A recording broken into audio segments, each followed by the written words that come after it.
Tony, you asked him today directly, why did you take the money from Jordan? I certainly did. Can you tell us what he He said in 2 words, I would have never taken any money if it was connected to any criminal activity. He said love and respect, and he did over and over. We love you. This is for respect. We know who you are. And obviously, he was dead broke during this time, and he was living on the charity of others. So it wasn't anything unusual that he gets, what now is the infamous red envelope. That's the way he was living. And what he said was also true. Chicken feed. These guys were, pretending they were millionaires. They were buying $1,000 dinners. They were buying liquor, $250 a shot. They were spending lavishly on this alleged investigation. So if he took a few bucks, he thought it was charity. He thought it was coming like others, because he was old, because he was retired, because he was broke, because he was waiting for his book and the movie on his book, wherein he will ultimately realize millions of dollars. So he was on the verge of being independently wealthy. He did not have to participate in crime. So he's saying that also. But Tony, there might be people who hear that and say, yeah, but he believed he was talking with an organized crime figure. Doesn't he know that this guy's involved in crime and he's taking money from an organized crime figure? You may not have heard his answer when I asked him, did it matter that this was an informant or an undercover officer? And he said, no.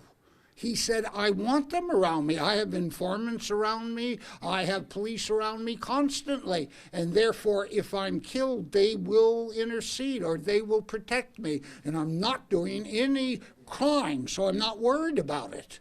There was a line of questioning, and he had told that during the course of the investigation where he was recorded saying it, I don't care if he is.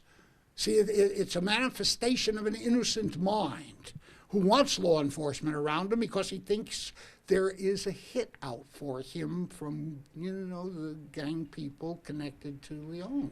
Couldn't this whole thing backfire? The government may or may not have proven their case. He's not caught on tape saying anything, but now you've got him out there talking about crimes, sometimes nonchalantly. Couldn't that? Well, where I started is I wanted to establish credibility. See, the government will go into his past. What's the strongest part of their case that's legitimate? I'm not talking about snitches. I'm talking about real evidence. Is in his past he was a gangster. Well, he's admitted all of that. Therefore, establishes credibility, and ultimately it becomes more acceptable that he would end it. Obviously, the jury has to really accept that he could have experienced what we call an epiphany and a revelation, a enlightenment, and really, steadfastly and with integrity fulfilled it. They got to believe that. If they don't believe, they're going to argue a leopard doesn't change its spots, a tiger doesn't change its stripes. And our metaphor is, yes, but many times a caterpillar will become a butterfly. You see, so there's metaphors on both sides. But if they don't accept that, we lose. And if they want to accept the word of these snitches, that for 99% of what they said is uncorroborated, then we lose. But if they want to accept his, passionate proclamation of innocence, which has been occurring for the past 2 years, then we win. And obviously, we support him. All right. Thank you. Sarah.